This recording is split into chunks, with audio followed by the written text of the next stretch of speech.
वायुमंडल किसे बना? गैस, धूल कण व जल वाष्प से। वायुमंडल का कारण पृथ्वी का गुरुत्वाकर्षण बल। वायुमंडल की उत्पत्ति कैम्ब्रियन काल में हुई। प्राथमिक वायुमंडल हीलियम और हाइड्रोजन से बना है और वर्तमान का वायुमंडल प्राथमिक वायुमंडल के रसायन की जरूरत नहीं से बना है। वायुमंडल की ऊंचाई 10,000 किलोमीटर। वायुमंडल का लगभग 99% भाग 30 से 35 किलोमीटर के मध्य है। वायुमंडल का संगठन गैस, जलवाष्प, धूल के कणों से मिलकर बना है। ताप, दाब, समय के अनुसार इनका संगठन में परिवर्तन होता है। वायुमंडल में दो प्रकार की गैसें पाई जाती है, स्थायी व अस्थायी। स्थायी गैसें, इनका विस्तार 80% की ऊंचाई पर होता है। प्रमुख गैसें नाइट्रोजन, ऑक्सीजन व आर्गन। प्रमुख स्थायी गैसें नाइट्रोजन, ऑक्सीजन व हाइड्रोजन। प्रमुख स्थायी गैसें ऑक्सीजन, नाइट्रोजन व आर्गन। अस्थायी गैसें वे गैसें जिनका निर्माण विनाश होता रहता है, जैसे carbon dioxide, neon, hydrogen, helium, krypton, नेनोन। कार्बन डाइऑक्साइड अस्थिर गैसें कार्बन डाइऑक्साइड, नियोन, हाइड्रोजन, जियोन, क्रिप्टॉन, मीथेन और हीलियम। वायुमंडल में गैसों की मात्रा 78% है नाइट्रोजन। वायुमंडल में गैसों की मात्रा 78% है। ऑक्सीजन 20% है। वायुमंडल में ऑक्सीजन की मात्रा 78% है। नाइट्रोजन 20%, ऑक्सीजन 0.03 है। कार्बन डाइऑक्साइड 0.93 है। आर्गन गैसें 0.018, नियोन 0.005, हीलियम गैस। नाइट्रोजन की खोज रदरफोर्ड ने की। यह एक अक्रिय गैस है। नाइट्रोजन से 120 किलोमीटर ऊंचाई पर पाई जाती है। ऑक्सीजन तंतुओं को बांधती है। एमिनो एसिड का निर्माण करती है। प्रोटीन का निर्माण जीवों द्वारा अप्रत्याशित रूप से ग्रहण की जाती है। ऑक्सीजन की खोज रदरफोर्ड ने की। यह एक अक्रिय गैस है। यह ऑक्सीजन के तंतुओं को बांधती है, प्रोटीन निर्माण में सहायक है तथा जीवों द्वारा अप्रत्यक्ष रूप से ग्रहण की जाती है। ऑक्सीजन की खोज रदरफोर्ड ने की। यह अक्रिय गैस है। यह ऑक्सीजन के तंतुओं को बांधती है, एमिनो एसिड का निर्माण करती है। यह अप्रत्यक्ष रूप से जीवों द्वारा ग्रहण की जाती है। ऑक्सीजन की खोज प्रिस्टल मोदी ने की है। यह श्वसन तथा आग जलाने में सहायक है। यह एक सक्रिय गैस है। इसके कारण लोहे में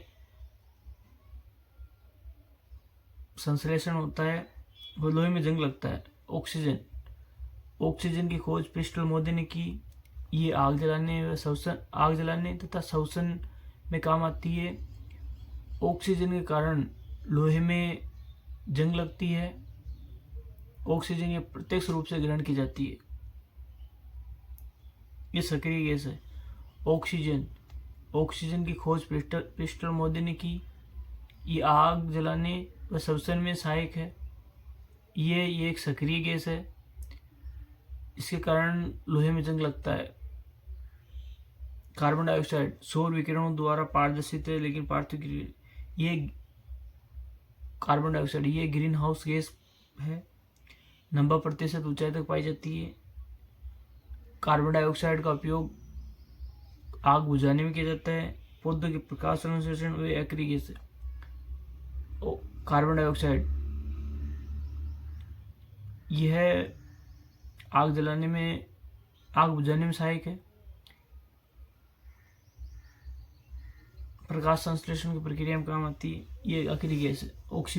कार्बन डाइऑक्साइड ये आग बुझाने में सहायक है। ग्रीन हाउस गैस है ये, तथा प्रकाश संश्लेषण में काम आती है। एक सक्रिय गैस है।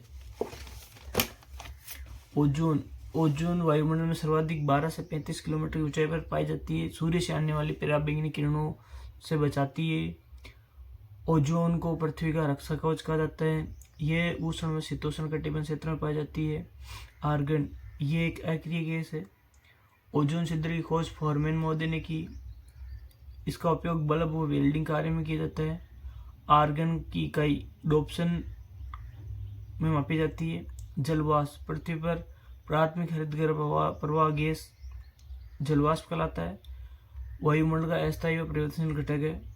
सभी स्थानों पर जलवाष्प का वितरण समान नहीं होता। सूर्य ताप व जलवाष्प में समानुपातिक संबंध होता है। जलवाष्प सर्वाधिक भूमध्य रेखा पर पाई जाती है। न्यूनतम ध्रुवीय क्षेत्रों में पाई जाती है। धूल के कण, गैस और जलवाष्प छोड़कर शेष वायुमंडलीय तत्व आर्द्रता ग्राही नापी कहते हैं। वर्षा कराने में सहायक होती है। वायुमंडल के स्रोत कार्बन गैस है। कार्बन का पूर्ण दोहन, कार्बन गैस ईंधन का अपूर्ण दोहन। नाइट्रोजन गैस उच्च ताप तड़ित बिजली का चमकना। नाइट्रोजन व ओजोन प्रकाश रासायनिक प्रक्रिया। धूल के कण निर्माण कार्य। मीथेन कार्बनिक प्रक्रियाएं।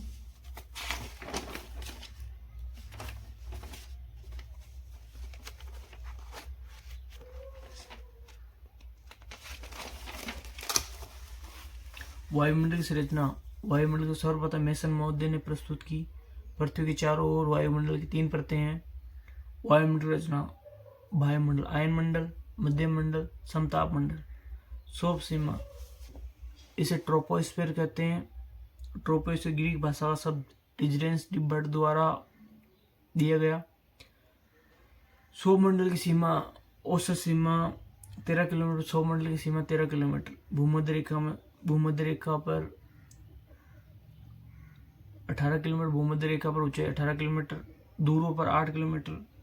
तापमान के साथ ऊंचाई में परिवर्तन होता है। वायुमंडल लगभग 75% गैसें इसी भार में पाई जाती है। सहवर्णी पवनें चलती है। 165 मीटर पर 1 सेंटीग्रेड तापमान, 1 किलोमीटर पर 6.5 सेंटीग्रेड। शोभ सीमा ट्रोपोकेस नेपियर्स और नेविस, इसकी मोटाई 1.5 से 2 किलोमीटर के मध्य होती है। बादलों का बनना, वर्षा का होना, तापमान, मौसमी परिवर्तन, चक्रवात, प्रतिचक्रवात सौर मंडल में होते हैं। समताप मंडल स्ट्रेटोस्फीयर शब्द टिजरेंस डिबर्ट ने दिया। ऊंचाई के साथ समानता तापमान पाया जाता है। इसकी अंतिम सीमा 0 सेंटीग्रेड। वायुयान उड़ाने में सहायक। समताप मंडल 1 किलोमीटर में 5 सेंटीग्रेड। कारण ओजोन गैस की उपस्थिति। यहाँ ओजोन परत में मुक्ताब मेघ पाए जाते हैं जिन्हें पेयर्स क्लाउड कहते हैं। ओजोन गैस की उपस्थिति होती है। पृथ्वी का रक्षा कवच कहलाता है। हाइड्रोक्लोरोफ्लोरोकार्बन कहलाता है। Helon, methane, bromide. ओजोन परत। वायुमंडल में ओजोन छिद्र की खोज 1980 में फोरमैन महोदय ने की। ओजोन छिद्र की खोज 1980 में। मॉन्ट्रियल समझौता 16 सितंबर 1987। ओजोन दिवस 16 सितंबर। ओजोन दिवस 16 सितंबर। मॉन्ट्रियल प्रोटोकॉल 16 सितंबर 1983। ओजोन छिद्र की खोज 1980। मध्य मंडल, इसे रसायन मंडल या उल्का मंडल कहा जाता है। ऊंचाई के साथ तापमान घटता है। यहाँ उल्का संबंधी घटनाएं होती है। इनकी अंतिम सीमा -100 सेंटीग्रेड तक तापमान रहता है। तापमंडल, इसको 2 भागों में बांटा गया है, आयन मंडल व आयतन मंडल। आयन मंडल की ऊंचाई 80 से 400 किलोमीटर। इसमें धनात्मक ऋणात्मक कण पाए जाते हैं। चुंबकीय किरणों के ठिकाने यहाँ अरोरा पाया जाता है। रंग बिरंगा प्रकाश जिसे अरोरा कहा जाता है। उत्तरी ध्रुव में से बोरोलिस कहा जाता है। दक्षिणी ध्रुव में ऑस्ट्रेलिस। सर्वाधिक नार्वे में देखा जाता है, इसलिए इसे नार्वे को मध्य रात्रि का देश कहा जाता है। यहाँ रेडियो, आयन मंडल में रेडियो टीवी प्रसारण होता है। आयन मंडल को 3 भागों में बांटा गया है। डी परतें, रेडियो टीवी के दीर्घ विकिरण का परिवर्तन होता है। ई परत, रेडियो टीवी के मध्य विकिरणों का परावर्तन, रात में सक्रिय। आधुनिक भूगोलकता जी परत भी बताते हैं। वायुमंडल रासायनिक वर्गीकरण, अंतर्राष्ट्रीय भूभौतिकी वर्ग 1962 से 67। इसका अध्ययन मार्शल निकोलेट ने किया। वायुमंडल संरचना 2 भागों में बटी है। सममंडल, विषममंडल। सममंडल की ऊंचाई 90 किलोमीटर। गैसों का अनुपात सौभ मंडल, समताप मंडल, मध्यम मंडल। विषममंडल ऊंचाई में 90 किलोमीटर से ऊपर, गैसों का मिश्रण अनुपात समान ही होता है। ओजोन मंडल। वायुमंडल किसी वर्ग इकाई पर पड़ने वाला वायुमंडलीय दाब। वायुमंडल की सर्वप्रथम खोज ओटोहान ज्यूरिक ने की 1651। वायुमंडल का सर्वप्रथम मापन टोरोसोली ने किया।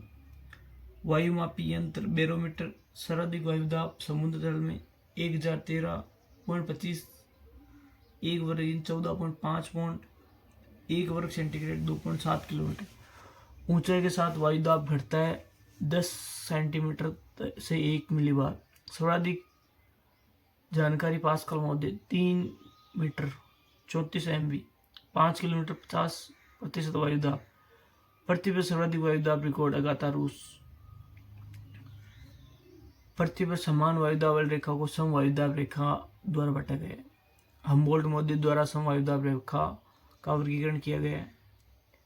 वायुदाब प्रवणता जिसे बायोमेट्रिक ढाल कहते हैं। वायुदाब मापने हेतु मर्केली बैरोमीटर मापा जाता है। पृथ्वी वायुदाब पेटियां। पृथ्वी पर 7 वायुदाब पेटियां हैं। धुरी उच्च वायुदाब पेटी, उपधुरी न्यून वायुदाब पेटी, उपोष्ण उच्च वायुदाब पेटी व भूमध्य रेखीय न्यून वायुदाब पेटी। 7 वायुदाब पेटी। वायुदाब पेटियों का कारण तापमान व पृथ्वी की गतियां। तापजनित दो प्रकार की गतियां होती है। 2 प्रकार की पेटियां होती हैं, तापजनित पेटियां व गतिजनित पेटियां। तापजनित पेटियां भूमध्य रेखीय न्यून वायुदाब उपध्रुवीय भूमध्य रेखीय न्यून वायुदाब पेटी से उच्च ध्रुवीय भूमध्य रेखीय न्यून वायुदाब पेटी से उच्च ध्रुवीय वायुदाब पेटी। गतिजनित उपोष्ण उच्च वायुदाब पेटी से उपध्रुवीय न्यून वायुदाब पेटी तक। भूमध्य रेखीय न्यून वायुदाब पेटी 5 डिग्री से 5 डिग्री दक्षिण तक। तापजनित पेटी है, ये सवनी पवने चलती है, दोपहर 12 बजे तक चलती है। सवनी पवने का संचरण तंत्र विकसित हो जाता है। अधिक ताप होने पर जलवाष्प ऊपर उठता है, ठंडी होने पर संघनन करती है। इस पेटी को सदाबहार पवने कहते हैं। जैव विविधता अधिक पाई जाती है। कांगो बेसिन व अमेजन बेसिन को पृथ्वी के फेफड़े कहा जाता है।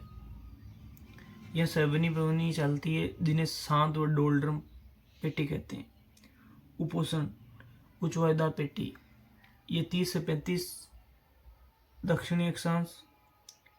ये गतिजनित पेटी, हवाओं का अवतरण होता है। अश्व अक्षांश अश्व पेटी पाई जाती है। उपधुरी न्यून वायुदाब पेटी, ये गतिजनित पेटी है।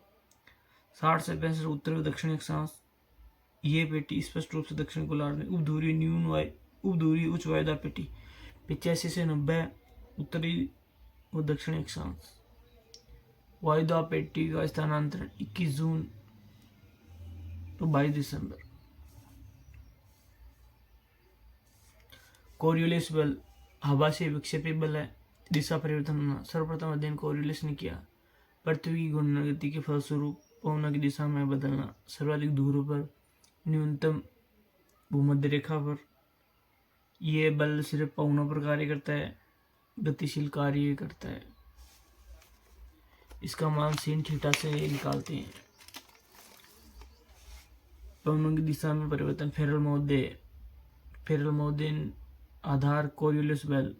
इसके अनुसार उत्तरी गोलार्ध में है, आपका मुंह उत्तर की ओर है तो हवा दाईं ओर चलेगी। यदि आप दक्षिणी गोलार्ध में तो हवा दक्षिण की ओर हो तो हवा बाईं ओर आएगी, झुकेगी। बोयज-बेटल का नियम। आधार न्यून वायुदाब केंद्र। हवाओं की दिशा विपरीत मुख खड़ा होना पर उत्तरी गोलार्ध बाईं ओर है। उत्तरी गोलार्ध में हवा बाईं ओर होगी, दक्षिणी गोलार्ध में हवा दाईं ओर। इसके अनुसार न्यून वायुदाब केंद्र उत्तरी गोलार्ध, दाईं ओर दक्षिणी गोलार्ध में।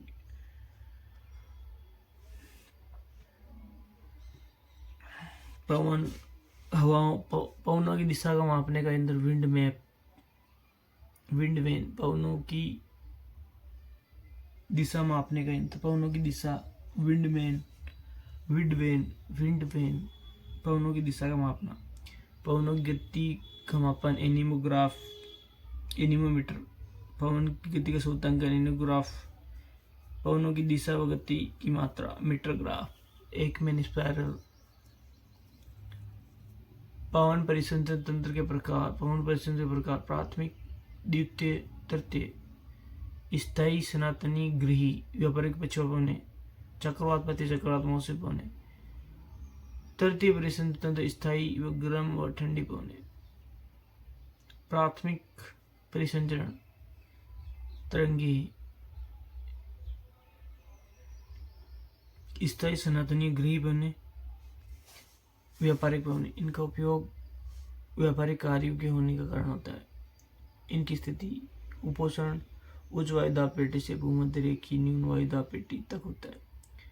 उत्तरी गोलार्ध में यह उत्तर पूर्व से दक्षिण पश्चिम की ओर, दक्षिणी गोलार्ध में दक्षिण पश्चिम से उत्तर पश्चिम की ओर, उत्तर पूर्व की ओर। पश्चिम पवने ये पश्चिम से चलती है। इनकी दिशा उत्तरी गोलार्ध दक्षिण पश्चिम से उत्तर पूर्व, दक्षिण गोलार्ध उत्तर पश्चिम से दक्षिण पूर्व। इनकी गति दक्षिण गोलार्ध में अधिक होती है। स्थिति उपोष्ण उच्च वायुदाब पेटी से उपधुरीय न्यून वायुदाब पेटी। 40 डिग्री दक्षिणी अक्षांश गर्भस्था 40, 50 डिग्री दक्षिणी प्रचंड 50, 60 डिग्री दक्षिण अक्षांश चीकता 60। ITCZ अंतरा उष्ण अभिसरण क्षेत्र डोल्ड्रम क्षेत्र, न्यून वायुदाब केंद्र, व्यापारिक पवनों का अभिसरण क्षेत्र।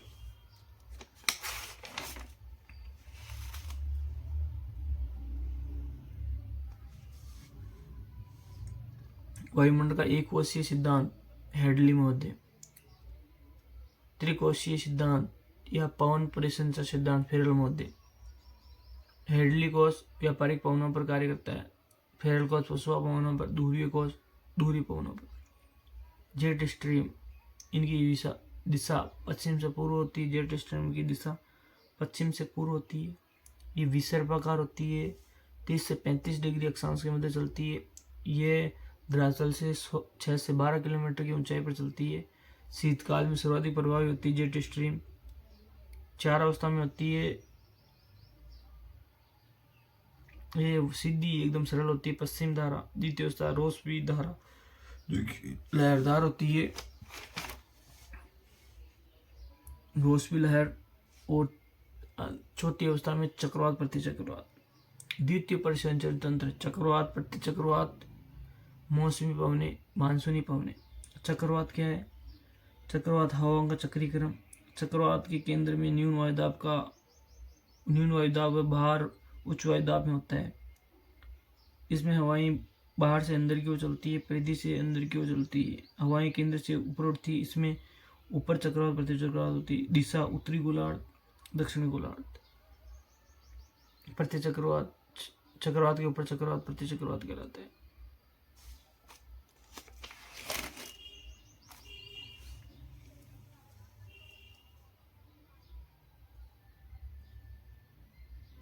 मानसूनी पवन है।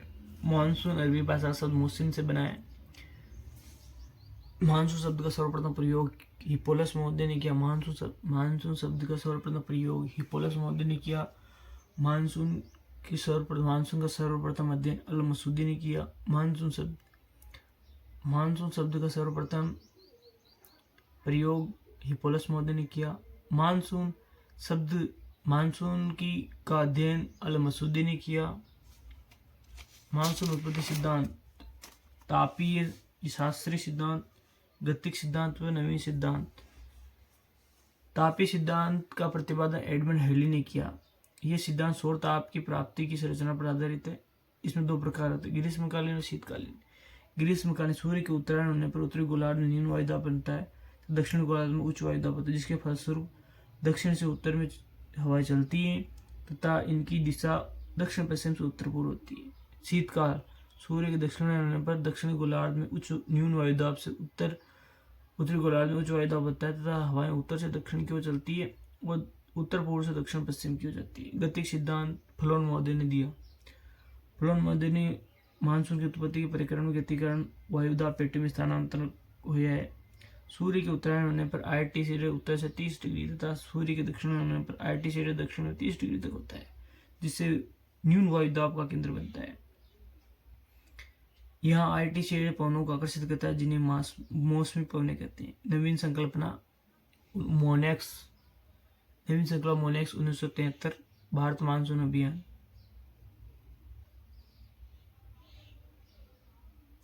तृतीय परिसंचरण, इसमें स्थानीय पवनों को शामिल किया गया है। ये दो प्रकार की होती है, गर्म पवने, ठंडी पवने। गर्म पवने सिराको, ये सारा मौसम में उत्तर की ओर चलती है, भूमध्य रेखा में नमी धारण करती है, इटली में वर्षा करती है। सिराको गर्म पवन है, ये सहारा मरुस्थल में उत्तर की ओर चलती है तथा भूमध्य सागर में नमी धारण करती है, इटली में वर्षा करती है। यूरोप में इसे रक्त वर्षा कहते हैं। चीनो रोकी पर्वतमाला के पूर्वी ढाल में होती, शीतकाल में उत्तरी अमेरिका, पेरिस घास के मैदान, बर्फ में पिघलाती है। इन्हें हिमवक्षनी पवने कहते हैं। हरमटन गिनी तट में चलती है, डॉक्टर पवने कहते हैं। फोन आल्पस पर्वत, सिमुम अरब मरुस्थल, शामल इराक ईरान, काराबुरान मध्य एशिया, खमलेन मिस्र, गिबली लीबिया, जोंडा अर्जेंटीना, टिल्ली Chile Tunisia, norwester New Zealand, black roller दक्षिण अमेरिका, लेवेंडर स्पेन, बर्ग दक्षिण अमेरिका, ब्लू लू भारत पाकिस्तान, आल्पस पर्वत, फोन ठंडी पवने, मिस्टर France, bora Italy, nevados Ecuador, blizzard धूरी पवने, नादिर यूएसए, बाउस फ्रांस। वाकर संचरण जीटी वाकर। वायुदाब केंद्र ताहिती डार्विन। न्यून वायुदाब केंद्र पेरू तट अल नीनो।